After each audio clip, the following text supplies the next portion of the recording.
दर्शकों, मैं अरुण कुमार। रुद्र मंत्रों द्वारा दुखों का निवारण। जी हाँ, मैं कुछ ऐसी चीज़ों पर चर्चा करने जा रहा हूँ। आज हमारे साथ स्टूडियो में मौजूद है एक ऐसी हस्ती जिन्होंने अपने कम उम्रों में इतने बड़े तजुर्बों को हासिल किया। जी हाँ दर्शकों, हम बात कर रहे हैं आज का जो कलयुग का मानव है, जिस तरह से दुखों, परेशानियों, अनेक प्रकार की पीड़ाओं से पीड़ित है, उसके लिए रुद्र मंत्रों द्वारा इन्होंने एक ऐसी क्रियान्वित कार्य प्रणाली हाथ में ली जिससे कि लोगों का जो आज के दिनों में होने वाली तकलीफ या जो भी घटनाएं हैं, इसे आसानी से दूर किया जा सकता है। आज मौजूद है हमारे स्टूडियो में बाबा योगी नेतानाथ ट्रस्ट के वाइस प्रेसिडेंट श्री राजकुमार सांडिली जी। हाँ जी, राजकुमार शर्मा जी, आपका बहुत बहुत स्वागत है हमारे स्टूडियो में। नमस्कार। जिस तरह से कि हमने सुना, आपने जो कुछ रुद्र मंत्रों द्वारा दुखों का निवारण, ये आपने कुछ चीज़ें आपने तैयार की हैं जो मानव समाज की सुरक्षा के लिए।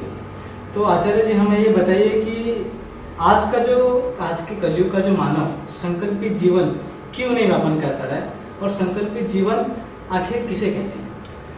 देखिए, प्रत्येक मानव मन को परमात्मा सृष्टि के कल्याण का सुंदर संकल्प देकर उत्पन्न करते हैं, और उस संकल्प का ज्ञान मस्तिष्क के सीधे भाग पर अक्षरों के रूप में जड़ देते हैं। प्रत्येक मस्तिष्क का बाल संस्कृत के अक्षर को प्रतिभाषित करता है। परमात्मा शिव बाबा प्रत्येक मानव मन को सृष्टि के कल्याण का सुंदर संकल्प देते हैं। उस संकल्प का ज्ञान अपने मस्तिष्क के सीधे भाग पर अक्षरों के रूप में जड़ देते हैं। मस्तिष्क का प्रत्येक बाल संस्कृत के अक्षर को प्रतिभाषित करता है। जब मानव अपने मुख द्वारा शिव संकल्पमस्तु के 6 मंत्रों का उच्चारण अपने मुख द्वारा करता है, तो हवा के दबाव द्वारा ये ऊर्जा धाराएं खुलती हैं, और ऊर्जा धाराओं में ऊर्जा जाने के बाद उसे उस ज्ञान की अनुभूति होती है। उसके पश्चात ही मानव संकल्पित जीवन व्यापन कर पाता है। आज के कलयुग के मानव जीव पर अगर अध्ययन करें तो हमें पता चलता है कि किसी भी विद्यालय में आवश्यक वैदिक मंत्रों के उच्चारण के सिखाने की प्रतिक्रिया है ही नहीं। इसी वजह से आज का मानव विकल्पित जीवन ही व्यापन कर रहा है और दुख व रोगों को भोग रहा है।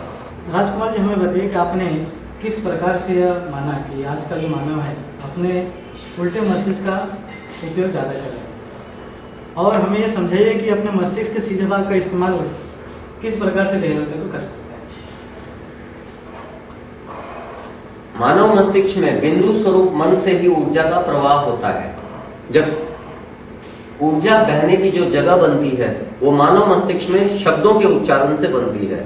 जब मानव किसी भी शब्द का उच्चारण करता है तो उसके उल्टे या सीधे भाग की ऊर्जा धाराएं खुलती हैं। अब कल्याणकारी शब्दों से ही हमारे सीधे मस्तिष्क की ऊर्जा धाराएं खुलती हैं। आज का मानव कल्याणकारी शब्दों से दूर है। वैदिक मंत्रों को ही कल्याणकारी शब्दों का रूप दिया गया है। आज का मानव या तो सामान्य अवस्था में बातचीत करता है, जिससे उसके मस्तिष्क की ऊर्जा धाराएं सामान्य अवस्था तक ही खुल पाती हैं, या फिर अपशब्दों का उपयोग गहराई से करता है।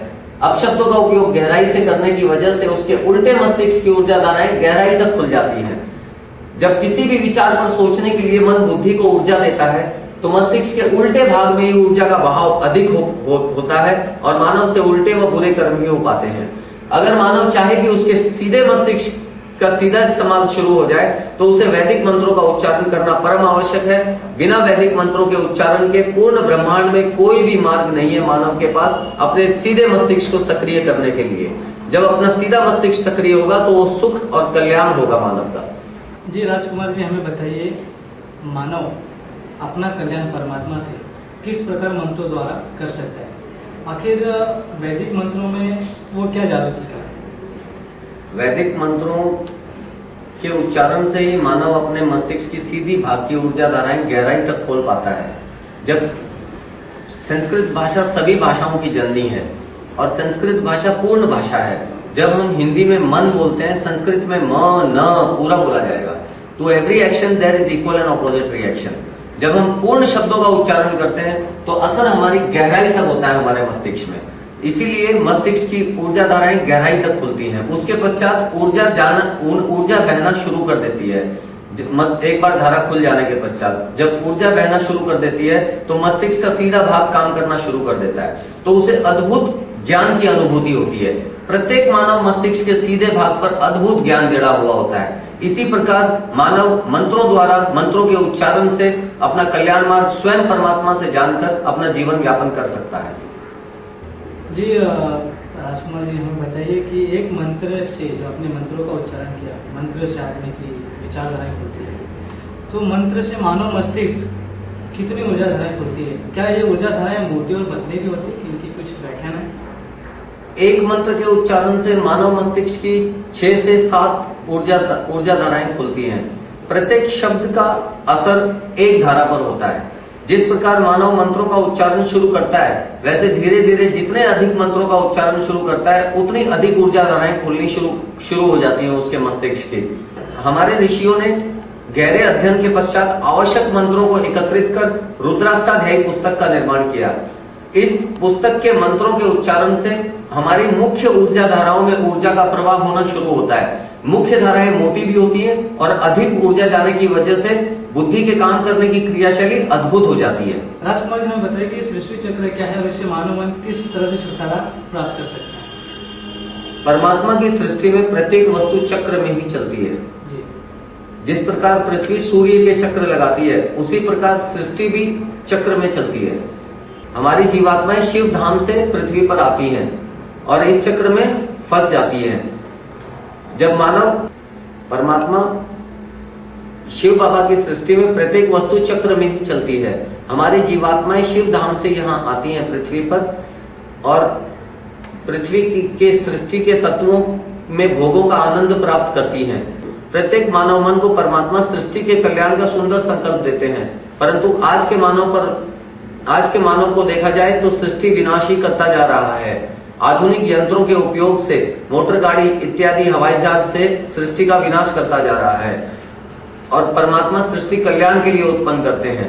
जब मानव शिव संकल्पमस्तु के 6 मंत्रों का उच्चारण करता है तो उसे सृष्टि कल्याण के उस संकल्प का ज्ञान होता है। फिर उस ज्ञान द्वारा उस ज्ञान की अनुभूति होती है। उस ज्ञान द्वारा वो अपना संकल्प पूर्ण कर मोक्ष को प्राप्त करता है। इसी प्रकार मानव सृष्टि चक्र से छुटकारा प्राप्त कर सकता है।